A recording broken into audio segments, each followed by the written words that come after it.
considerado um dos políticos mais controversos e polêmicos do Brasil. Ele, em muito pouco tempo, tem feito história. Um grande empresário, ótimo gestor, pai, marido e político trabalhador. Hoje desponta como um dos possíveis candidatos à presidência da República em 2022. Muitos acham que este é o nome e apostam nele. Outros criticam e acreditam que não. Inclusive, já existe um movimento para que ele não consiga chegar até lá. No momento em que o Brasil precisa de um grande líder por tudo que vem acontecendo por causa da pandemia, ele é o responsável por ter trazido a vacina para o Brasil. Se hoje existe a vacina contra o Covid-19, é graças a ele. Trabalhador, ele não mede esforços na luta pela vida. O entrevistado de hoje é o governador do estado de São Paulo, João Dória. O Boa Noite começa agora.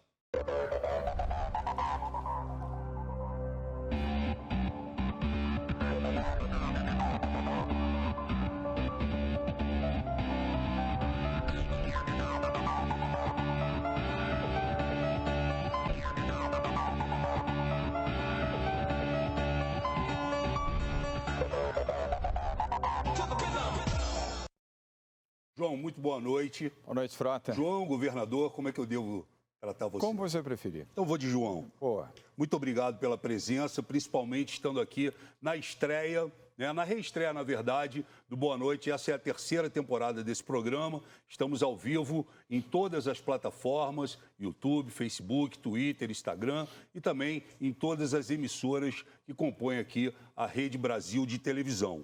João, eu vou começar fazendo a seguinte pergunta. Eu estou sentado na frente de um possível candidato para 22 ou ainda é muito cedo para falar sobre isso? É cedo para falar sobre isso. Primeiro, mais uma vez, parabéns. Bem-vindo ao vídeo mais uma vez, ao retorno aqui na Rede Brasil. Parabéns a você, ao Marcos Tolentino e a todos que estão viabilizando o seu programa. Eu queria acrescentar que, além de todas as plataformas, tem uma que você frequenta há muitos anos. É a plataforma do bem, Frota. Essa é uma plataforma que está no teu coração, na tua alma. Então, ela é tão importante ou mais do que as outras plataformas onde você está. Não é hora de tratar de candidatura. Agora é hora de tratar da saúde, da vida e da proteção das pessoas. Qualquer gestor responsável age desta maneira, protegendo vidas e não protegendo o mandato ou seu interesse eleitoral ou político. Toda atenção, todo foco na proteção à saúde e à vida das pessoas. O Fernando Henrique Cardoso, essa semana, ele se tornou um assíduo tuiteiro, vamos chamar assim. E ele cobra uma posição do PSDB, aliás, nosso partido, teme a decadência, defende o Luciano Huck. Como é que você vê essas postagens de um homem que fez história na política nacional, enfim, e principalmente um grande líder do nosso partido? Como que você vê essa questão da rede social com o Fernando Henrique Cardoso? Ele se afeiçoou recentemente às redes sociais, mas sempre é tempo. Fernando Henrique vai completar 90 anos daqui a poucas semanas, portanto, merece muito respeito, muita consideração e muita admiração. Um grande líder político, um grande líder do PSDB, fundador do PSDB, ex-presidente da República, um líder mundial, um homem que dá orgulho ao Brasil. E vale aqui um comentário, olha a distância abissal entre um Fernando Henrique Cardoso e um Jair Bolsonaro. Olha a diferença de um homem que foi presidente do Brasil, respeitado e admirado no mundo inteiro, como foi Fernando Henrique Cardoso, e um homem que é desprezado no mundo inteiro, é um pária chamado Jair Bolsonaro. Olha a diferença abissal, o que mostra que temos pessoas de valor no Brasil, é possível melhorar o Brasil e Fernando Henrique será ainda por muitos anos um grande contribuidor para melhorar o Brasil. Ele é sábio, tem conhecimento, tem experiência e tem sensibilidade. Nós temos que saber ouvir o Fernando Henrique. Olha só, desde a época que eu comecei a anunciar, tem uma semana que você estaria aqui, vários internautas começaram a enviar, são milhares de perguntas, e temos uma pergunta aqui do Instagram, da Natália, de São Paulo. João Dória, qual o motivo do congelamento do ICMS? Cerca de 870 mil profissionais do setor cultural perderam seus empregos. Qual é a alternativa para esses profissionais e qual é o plano do governo para a cultura em 2021? O setor cultural poderá contar com o seu governo?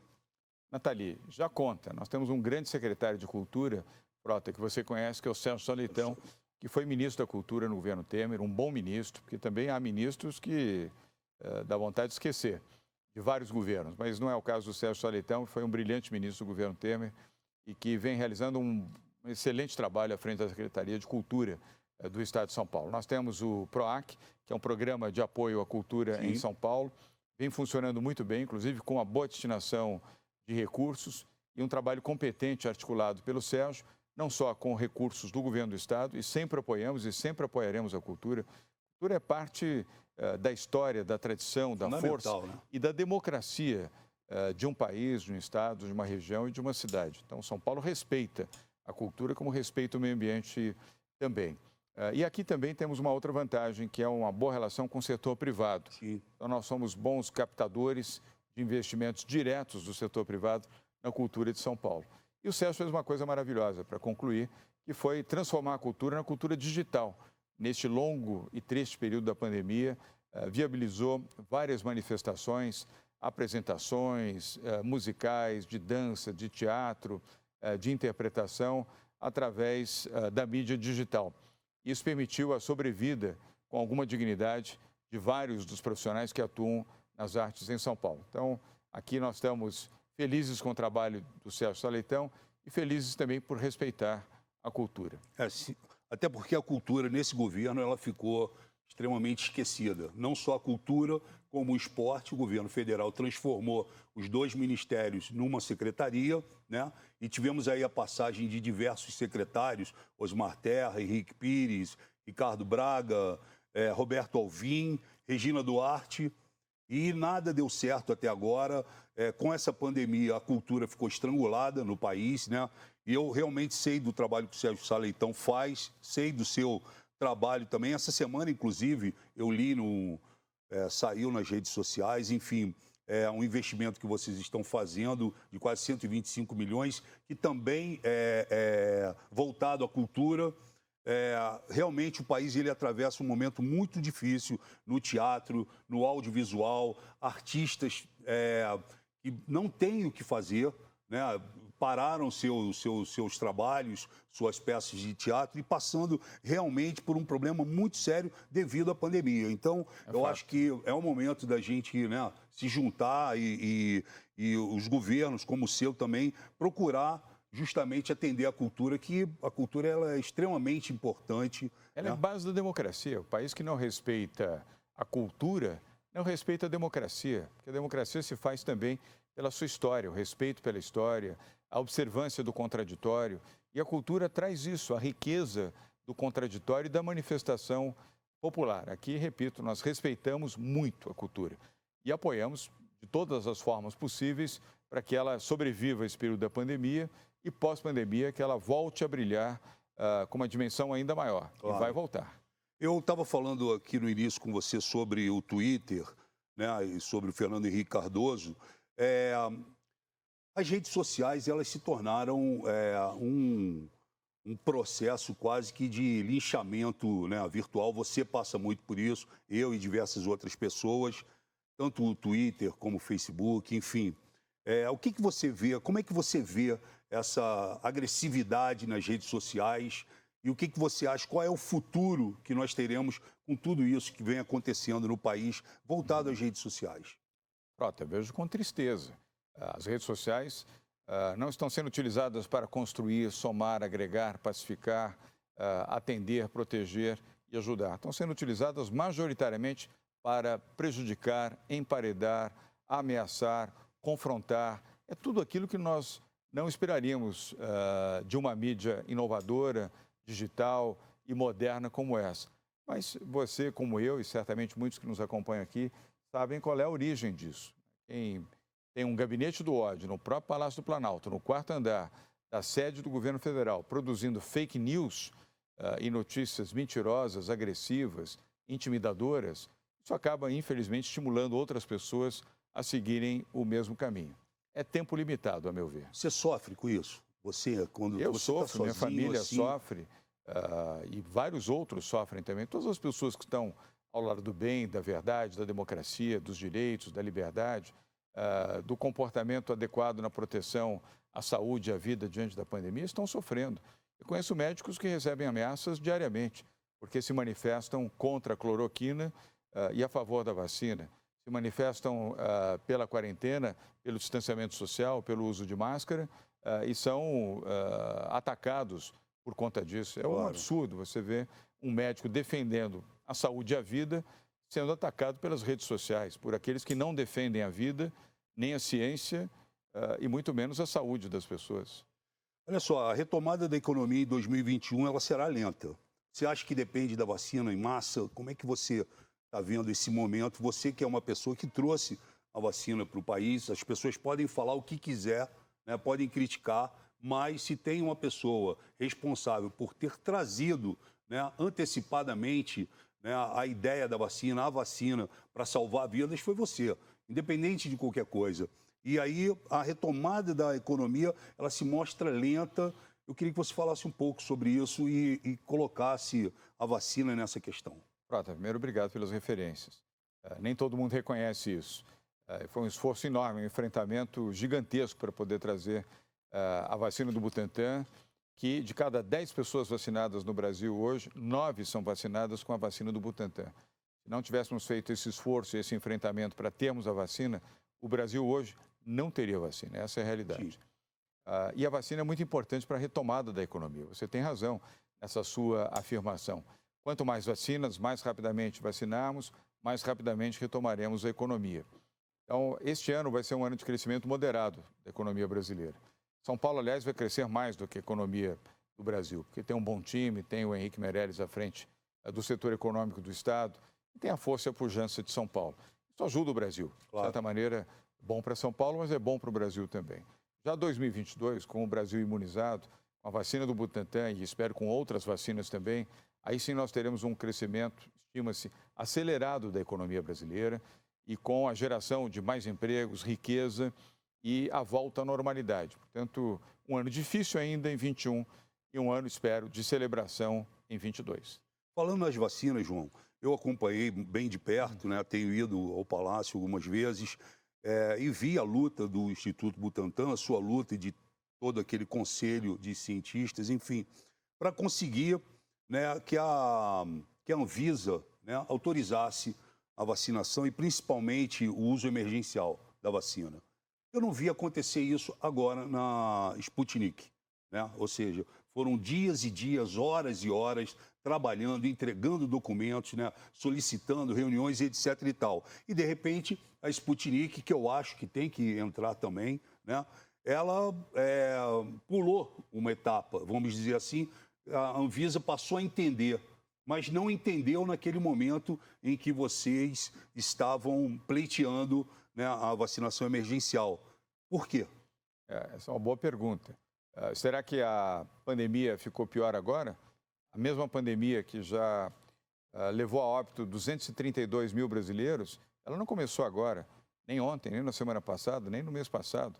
Ela começou em março de 2020, vitimando milhares de pessoas. Tanto aqueles que, felizmente, foram curados e se recuperaram, como alguns que não faleceram, mas padecem até hoje de efeitos colaterais da Covid-19 e aqueles que perderam suas vidas. Então, agora, velocidade. Antes, exigência, não só para o Butantan, como também para a Fiocruz. Nós ficamos 5 meses fazendo pesquisas aqui na terceira fase, 12.500 brasileiros, todos médicos e paramédicos, em 8 estados brasileiros, cumprindo os ritos determinados pela Anvisa. Rigorosamente. Aliás, não vou nem citar aqui casos que você sabe como isso foi rigoroso. Poderíamos ter abreviado tudo isso, sem perder as referências científicas de proteção a essa vacina, assim como a vacina de Oxford, e já poderíamos estar vacinando no Brasil desde novembro. O Brasil poderia ter sido o segundo ou terceiro país do mundo a iniciar a sua vacinação, graças ao Butantan, com destaque, mas também a Fiocruz, dentro desse protagonismo. O excesso de exigências, confronto com o governo Bolsonaro, as pressões do governo Bolsonaro em cima da própria Anvisa, tudo isso retardou o processo e começamos a vacinar apenas em janeiro. Quase 70 dias depois, de quando poderíamos ter iniciado a vacinação. Claro. Então, você está certo. Que venha a Sputnik e outras vacinas dentro de critérios de avaliação internacional. Não está errado o processo. Errado foi não ter feito isso antes. Mas vamos lá. O passado passou. Vamos acelerar o presente para salvar vidas. O que me pegou de surpresa essa semana, e você deve ter assistido, foi o deputado, meu amigo, Ricardo Barros, que já foi ministro da Saúde, colocando uma pressão em cima da Anvisa, né, quase que desafiando a Anvisa, e não fez isso, né, no tempo em que a Coronavac estava ali passando por todo aquele processo de documentação e etc. e tal. Teria sido interessante que o deputado Ricardo Barros, que é líder do governo Bolsonaro, pudesse também ter feito, né, tentado apressar esse processo todo da Coronavac. Olha, João, eu tenho mais uma pergunta aqui do internauta, agora do Facebook, Josuel Matias, da Lapa, São Paulo, do Facebook. Ele está perguntando o seguinte: Dória, você sempre deixou claro que era um gestor e não um político. Depois de 4 anos na política, você é mais gestor ou mais político? José, boa pergunta.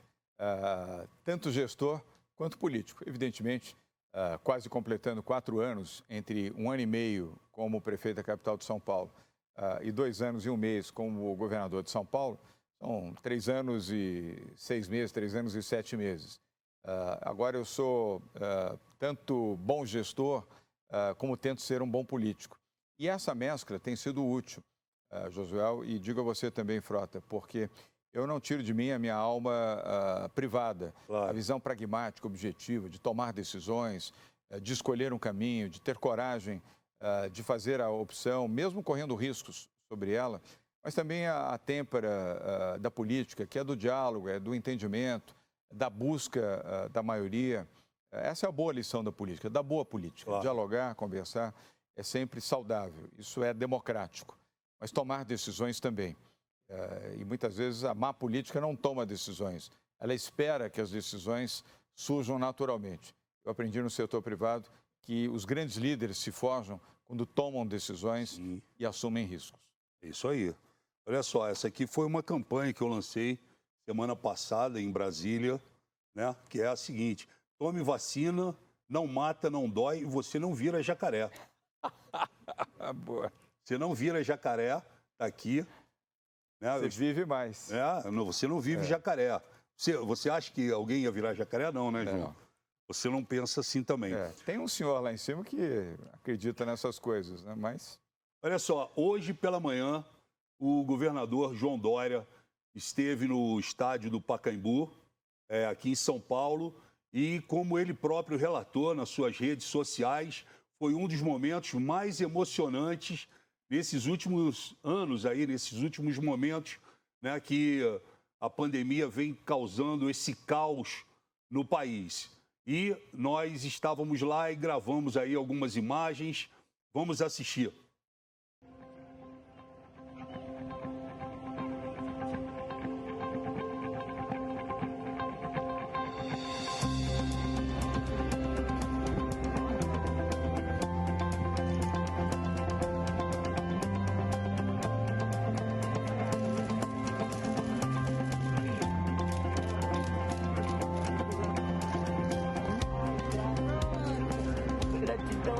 Agradecer a Deus que vai ajudar, que essa doença vai sumir do mundo. Maravilha! Nossa, eu esperei 94 anos e 1 dia por essa emoção. Eu faço 95 amanhã. Fingindo que eu tô feliz, eu tô. Mas já foi. Muito obrigada. Tchau, tchau. Bom dia. Bom dia pra vocês. O Romeu tem 94 anos, a sua esposa, Dona Leda, que está aqui, tem 91 anos. Estou muito emocionado por poder contribuir e ajudar a vacinar as pessoas aqui em São Paulo, principalmente as pessoas com mais de 90 anos, como é o caso do seu Ivo e da Dona Leda, que aqui estão e que acabam de ser vacinados com a primeira dose da vacina do Butantan. É emocionante, gente. A quantidade de pessoas com mais de 90 anos estão aqui para receber no drive-thru do Pacaembu a sua vacina, a vacina do Butantan. é emocionante. É emocionante porque é a vida, né? Pode perder isso, viu, seu Romeu? Tá? Depois, daqui a 21 dias, você vai voltar aqui e faz a segunda dose da vacina e eles vão complementar. Aí o senhor guarda junto com os seus documentos. Os governadores falaram que hoje estão nascendo de novo. Ah, que bom! Olha que lindo isso. Que beleza.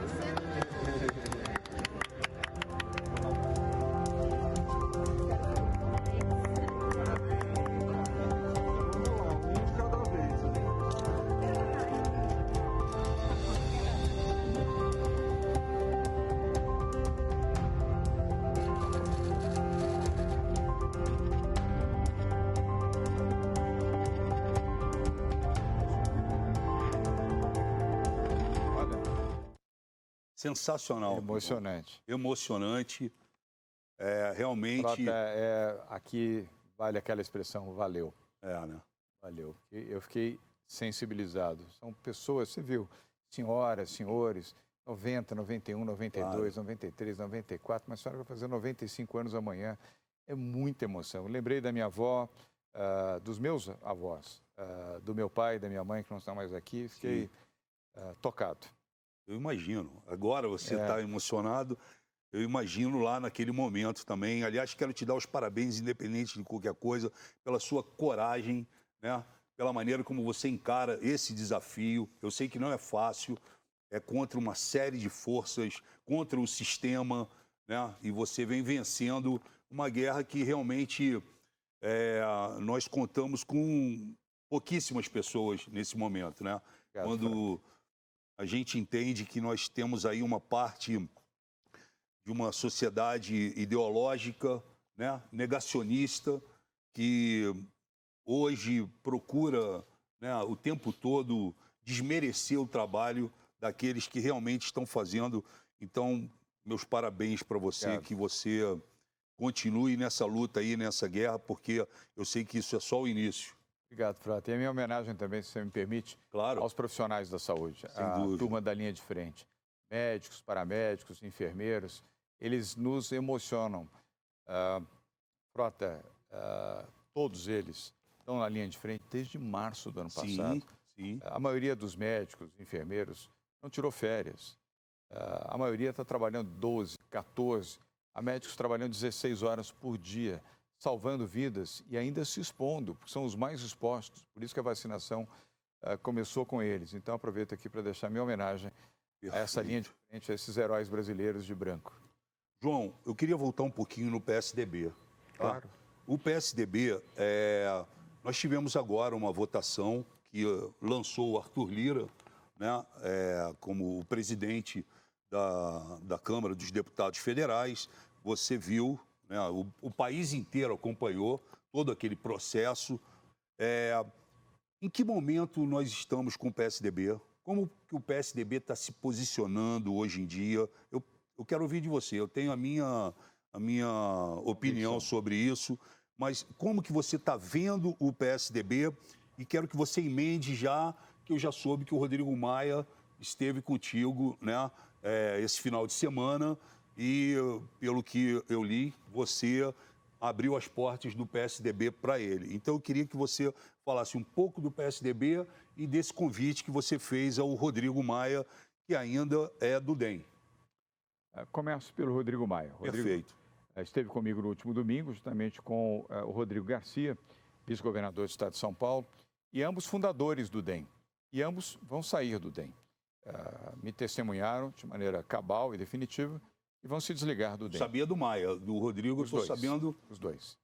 Aliás, os dois e certamente muitos mais. E eu os convidei, tanto o Rodrigo Garcia quanto o Rodrigo Maia, para virem para o PSDB. E formarem com o PSDB, que tem uma aliança histórica com o bom DEM, não com o mau o DEM, não com o DEM adesista, centrista, como esse que foi anunciado recentemente, que talvez possa ficar com Bolsonaro. Alguém que admite que um partido possa ficar com Bolsonaro não merece respeito. E ainda respeito. disse o ACM Neto, que me desculpe, meu amigo, conheço ele, mas ele falou que não quer ficar com o extremo. E aí ele anuncia que poderá ficar com o Bolsonaro. Incompreensível. Aliás, uma pena que o ACM Neto, filho de político, neto de político, sempre pensou, raciocinou e agiu bem na política, de forma geral, cometer um erro tão crasso quanto esse. Mas, enfim, cada dia traz a sua agonia, as suas surpresas. Claro. Mas houve, eu quero reconfirmar aqui, o convite tanto ao Rodrigo Garcia quanto ao Rodrigo Maia Ótimo. para se filiarem ao PSDB. Eles não tomarão decisões imediatas, até porque primeiro precisam fazer a desfiliação do DEM, mas o convite eu já formalizei com a honra de podermos eventualmente contar com um e com outro Perfeito. no PSDB. E em relação ao próprio PSDB, tomar atitudes.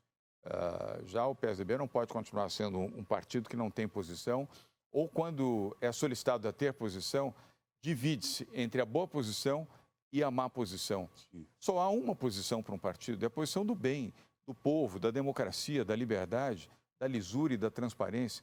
Não pode um partido ter duas posições, uma a favor da liberdade, da democracia, da decência e da honestidade, e a outra que é condescendente, com a falta de liberdade, com a falta de honestidade, com a falta de princípios, com a falta de atitude. Nós temos que ser um só partido, ainda que menor, não tem problema nenhum. É preferível ser menor e correto e respeitável do que ser medianamente grande e desrespeitado, como nesse momento está sendo o PSDB. Isso é um debate importante sobre a liderança do Bruno Araújo para ser feito e decidido, não é para ser eternizado também, porque o PSDB, num passado não muito distante, adotou essa nomenclatura de debater temas e nunca concluir temas. Eu entendo que agora tem que debater e concluir. Em qual lado está o PSDB? A favor do governo Bolsonaro ou a favor do Brasil e dos brasileiros? Falando bom português, e o que eu ouço muito lá na Câmara, né, nos corredores, é que o PSDB se tornou um partido que fica em cima do muro, né, e muitas vezes libera a bancada numa votação importante. Pois é, eu entendo que o PSDB tem que liderar a bancada e não liberar a bancada. E os parlamentares que entenderem que a posição do PSDB não deve ser compartilhada por eles, exceto se for um tema de muita polêmica e cujo debate constrói uma decisão, fora disso, os que não estão felizes e satisfeitos no PSDB, Frota, saiam do PSDB, encontrem a sua felicidade em outro partido. Ninguém precisa ser prisioneiro de um partido, mas você não pode fazer um partido prisioneiro de parlamentares. Aliás, foi muito conturbada essa votação na última segunda-feira, que deu, né, a presidência ao Arthur Lira. Rapidamente, o que você vê aí no futuro com Arthur Lira como à frente da presidência da Câmara? Porque, segundo os bolsonaristas e etc. e tal, e alguns pensadores políticos, o Rodrigo Maia era o que atravancava, né, as pautas e não deixava seguir as pautas à frente. E por isso atrapalhou demais o governo Bolsonaro. Não é verdade, mas... Pois é. E você, como que você vê a chegada do Arthur Lira, a chegada desse centrão? Isso te incomoda de alguma maneira? O Arthur Lira foi eleito não para centrar, para usar aí o neologismo daqueles que são do centrão. Ele veio para mandar, e mandar no governo Bolsonaro. Nós temos, a partir de agora, um governo refém da Câmara Federal e do seu presidente, Arthur Lira. É a primeira vez nos últimos 30 anos onde o centro, o centrão, como dizem, não vai influir, vai mandar. É verdade. Eu tenho dois temas aqui polêmicos e eu não posso deixar de te perguntar. Essa semana eu visitei algumas cidades e fui em várias santas casas. E todas as santas casas que eu passei, né, reclamam do corte de 12% das verbas repassadas pelo governo, pelo seu governo. Você podia explicar um pouco sobre isso? Claro. Porque eu vi que eles estão muito angustiados, os provedores, os diretores. Uns, inclusive, pediram que eu te fizesse essa pergunta.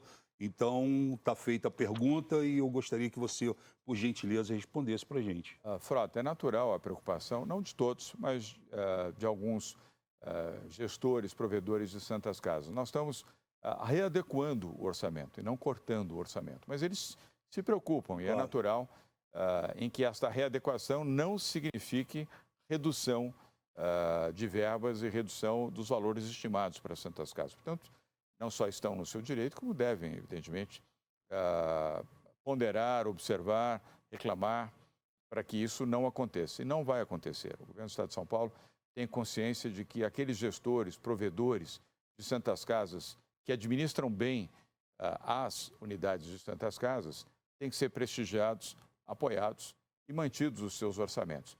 E reavaliar aqueles que não têm a mesma conduta e que não conduzem de forma ou correta ou plena no plano da gestão e da eficiência, ou às vezes até com algum desvio de conduta. São poucos, mas é preciso ter atenção. Agora, saúde é prioridade em São Paulo e nós não abandonaremos nenhuma Santa Casa no estado de São Paulo. Eu costumo dizer que saúde não tem partido. Não tem e não deve ter. E não deve ter partido. Outro tema também que me chama a atenção, e eu sou testemunha, eu vejo você entregando carros blindados, formando aí os BAEPs, segurança e etc e tal, né? Agora há pouco tempo vi os carros de corpo de bombeiros que você entregou, eu vejo sua preocupação com isso, mas vejo também, nós temos muitos amigos policiais, tanto militares como civis, e vejo muitos policiais reclamando dos seus salários e etc e tal. Como que você conduz essa questão dos salários dos policiais em São Paulo, que é um motivo, inclusive, de alguns oponentes seus, né, que vivem com esse tema te atacando? Então, eu gostaria que você falasse sobre isso. Não é um tema deste governo, é um tema histórico, nos últimos 30 anos. E eu reconheço que, ao longo de 3 décadas, houve um empobrecimento salarial, tanto da Polícia Militar, Corpo de Bombeiros, Polícia Científica e Polícia Civil em São Paulo. Essa é uma visão real.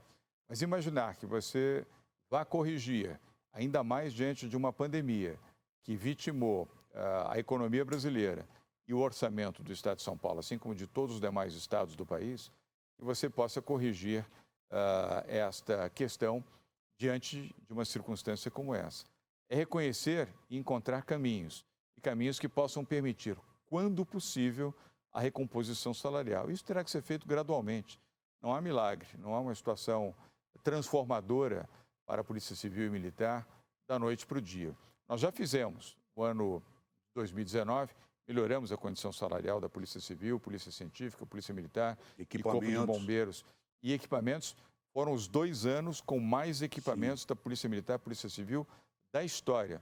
Mais armamentos, mais apoio, mais tecnologia, na história, não é na história recente, na história. Isso foi possível fazer. Na parte salarial, fizemos uma recomposição de melhoria, mas distante ainda do ideal. Vamos torcer para que esse ano, de fato, consigamos a imunização de todos, para que em 2022, já com um novo orçamento e melhores condições, possamos retomar o programa que tínhamos de recomposição salarial da Polícia Militar, Polícia Civil, Corpo de Bombeiros e a Polícia Científica. E para aquelas pessoas que insistem em colocar nas grandes manchetes que a polícia do Dória mata, como que você... A polícia do Dória protege, ela não mata. São Paulo tem a melhor polícia militar do país e a melhor polícia civil do país. Isso é histórico, não é um ganho de agora. É um ganho das últimas 5 décadas, com treinamento, formação, capacitação e formação. No ano 2019, ainda sem a pandemia, nós mandamos mais de 300 policiais militares e civis para treinamento no exterior. Nos Estados Unidos, na Inglaterra, na Espanha, em Israel, na Alemanha, no Japão e na Coreia do Sul. Eu acredito muito em programas de treinamento e aperfeiçoamento. Tivemos que interromper, infelizmente, o ano passado pela pandemia.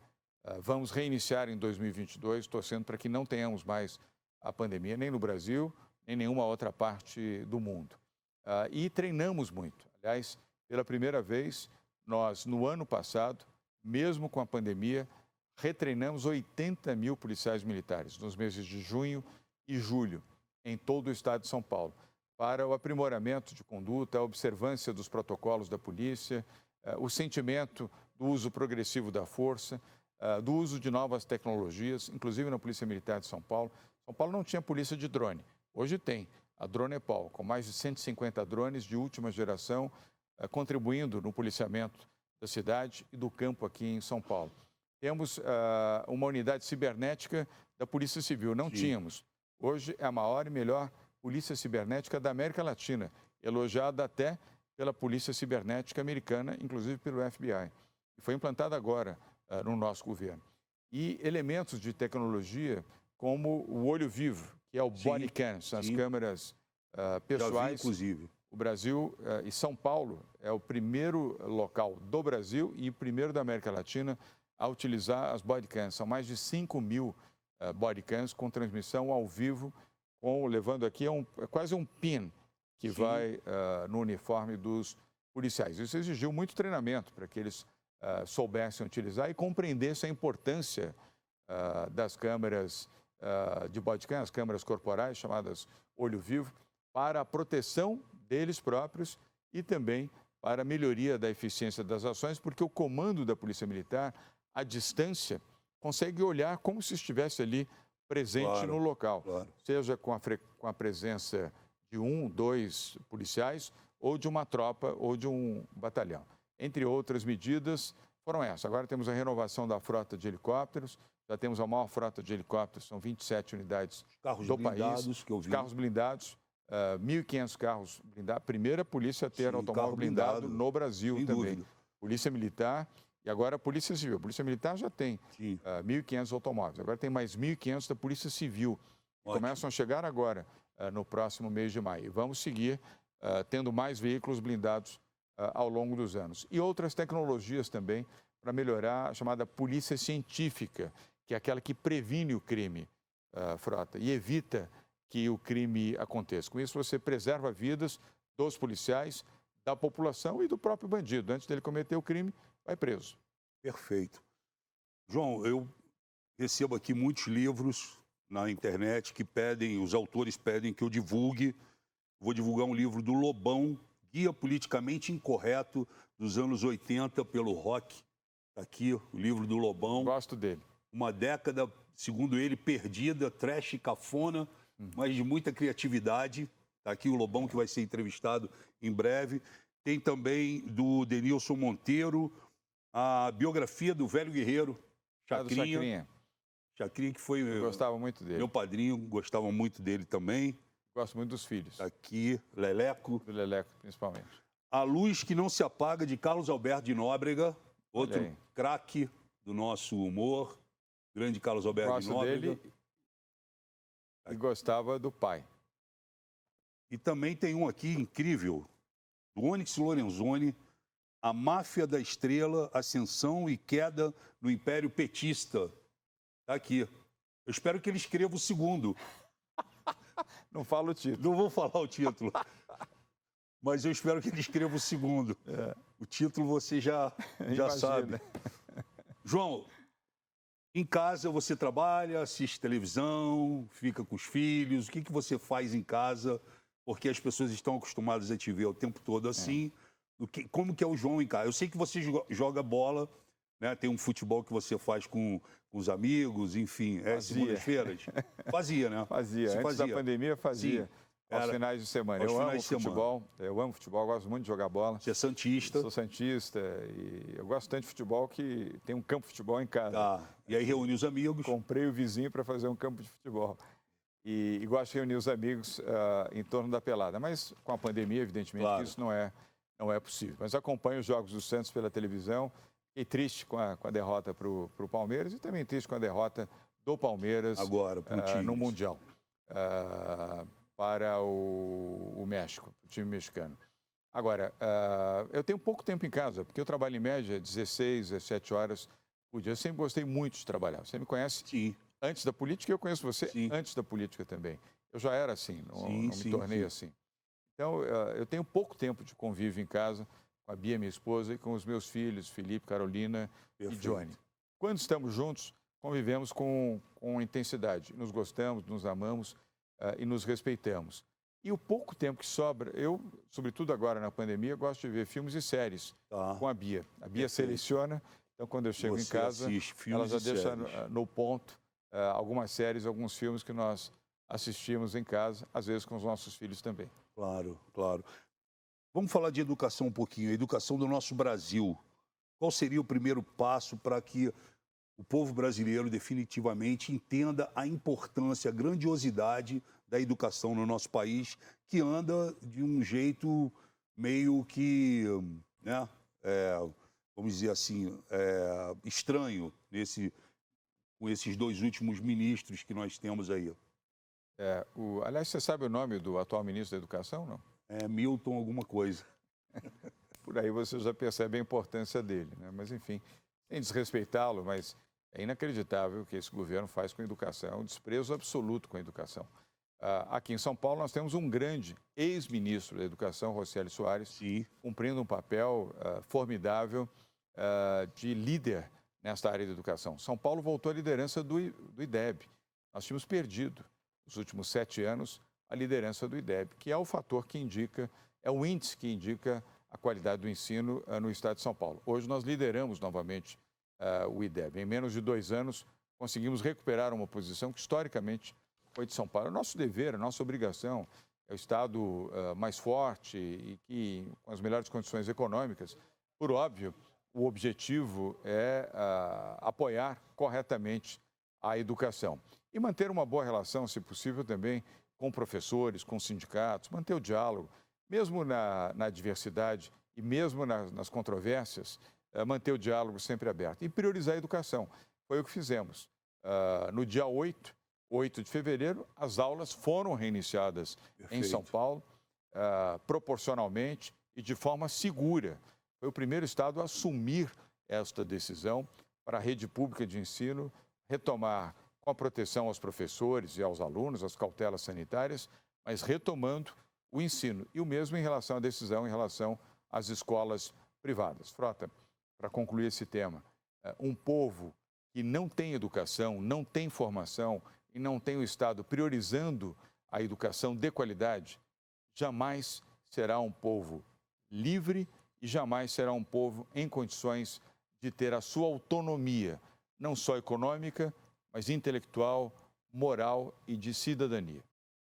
Bom, esse é o programa Boa Noite. Nós estamos aqui ao vivo também pelo Instagram, pelo Twitter, pelo Facebook, pelo YouTube. E vem uma pergunta do Twitter, tá? Exclusiva do Twitter. Dória, a prisão de Brasília, Thiago Marques. Dória, a prisão do ex-presidente Lula foi estratégia para que ele não pudesse se candidatar para deixar o passe livre para o Bolsonaro, já que muitos processos do Lula estão sendo arquivados agora? Não creio. Uma decisão da Justiça e não uma decisão temporal ou objetivamente contra Passou por 2 o tribunais. ex-presidente Lula. 5 processos, aliás, ele responde ainda por vários processos. Então, é a Justiça. A Justiça julgou e definiu. Não foi um ato político, foi um ato de justiça. Tá bom. O governador João Dória, ele também é conhecido pelas comemorações, pela alegria que ele leva às suas vitórias, às suas comemorações, e se tornou um excelente dançarino. E nós fizemos aqui uma compilação de alguns momentos seus maravilhosos, que inclusive se tornam memes nas redes sociais, e eu quero assistir ao seu lado os seus grandes momentos como dançarino. Roda o VT.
Essa última foi a sua comemoração agora para governador.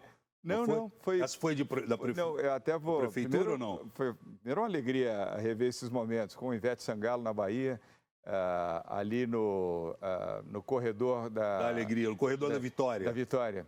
E eu adoro carnaval. Você sabe Eu que eu sou também filho de gosto baiano, muito. então o carnaval está dentro de mim. E, aliás, o Tolentino gosta muito de carnaval também, deve estar nos assistindo aqui, ele também é carnavalesco. Um fulião. Eu adoro música, adoro dança e assumo isso com a maior tranquilidade. E ali foi o Rock in Rio, com a Aline Cardoso, que é a vereadora aqui em São Paulo, e secretária do Bruno Covas. Joyce. E a Joyce Hasselmann, no seu aniversário. E esta cena última foi um dia antes da eleição. Um dia antes da eleição para governador. Todo mundo tremendo de medo, porque foi uma eleição disputada. Sim. E eu estava absolutamente tranquilo. E convencido já, evidentemente, já não havia ali mais nenhuma função eleitoral, nem nada disso. Mas eu estava muito tranquilo, muito imbuído de que chegaríamos à frente e venceríamos. Então, foi num restaurante, no momento final ali, onde estavam vários correligionários confraternizando. E ao som de Tim Maia, nós dançamos. E é legal você falar sobre isso, porque as pessoas acham que essa cena é depois da vitória. A maioria das pessoas, e ela é usada quase sempre como, olha o João, depois da vitória, Bolsonaro. Um dia antes, foi num sábado, foi num almoço no sábado, aqui no bairro da Moca, o Principado da Moca, os moquenses aqui. Sim, eu morei na Moca chamam de Principado da Moca, não é nem Moca. E ao final de um almoço, uma feijoada. E ali eu estava descontraído, estava feliz, tinha uma banda ao vivo tocando Tim Maia, eu resolvi dançar e cantar. Aliás, eu adoro Tim Maia. Muito bem. Olha só, eu tenho aqui uma pergunta de um jornalista que você conhece bem, José Neumann e Pinto. Sim. Né? Ele fez uma pergunta para você, vamos ouvir? Vamos lá. Por favor. José Neumann e Pinto, o Estado de São Paulo. Governador João Dória, sempre que eu acompanho o PSDB, desde a derrota histórica em que o Geraldo Alckmin conseguiu o grande feito de ter menos votos no segundo turno do que no primeiro, contra o Lula, completamente abalado pelo mensalão, me ocorre a frase famosa de Talleyrand a respeito dos Bourbons. Eles não esqueceram nada, mas não aprenderam nada. De lá para cá, o PSDB só tem levado surras homéricas e marcha para o desaparecimento. Mas o mínimo reconhecimento que o partido parece ter se limita àquela coisa assim, em cima do muro da entrevista do Fernando Henrique para o Estadão. Quando é que o PSDB vai aprender as lições das derrotas de Serra para Lula, de Aécio Neves para Dilma, de Aécio Neves para qualquer coisa que competiu contra ele, até para o Senado, né? Como é que o PSDB ainda se deixa levar pelo Aécio Neves, a ponto de ter Antônio Anastasia citado no discurso de vitória do bolsonarista Rodrigo Pacheco para o Senado? Tudo em troca de carguinhos na mesa. Onde o PSDB está querendo chegar com carguinhos nas mesas do Senado e da Câmara. Quando é que o PSDB vai parar de nos matar de vergonha alheia, governador? É na próxima eleição presidencial, é? Depois da última, em que o Alckmin sequer chegou ao segundo turno contra Bolsonaro? Bem, vou responder ao Neumann. Eu tenho respeito por ele, eu gosto dele. É uma língua afiadíssima. Mas ele revela aí a sua convicção PSDBista. Então, isso para mim é novidade.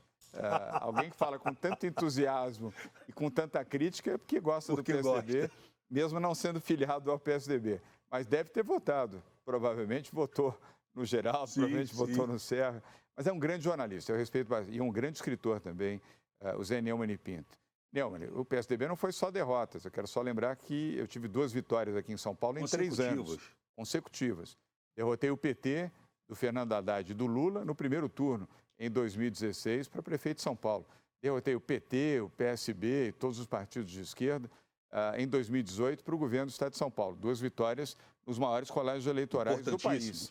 O maior colégio eleitoral regional, que é São Paulo, o maior colégio eleitoral metropolitano, que é a capital de São Paulo. E outros também, Eduardo Leite, lá no Rio Grande do Sul, a Zambuja, no Sim. Mato Grosso do Sul.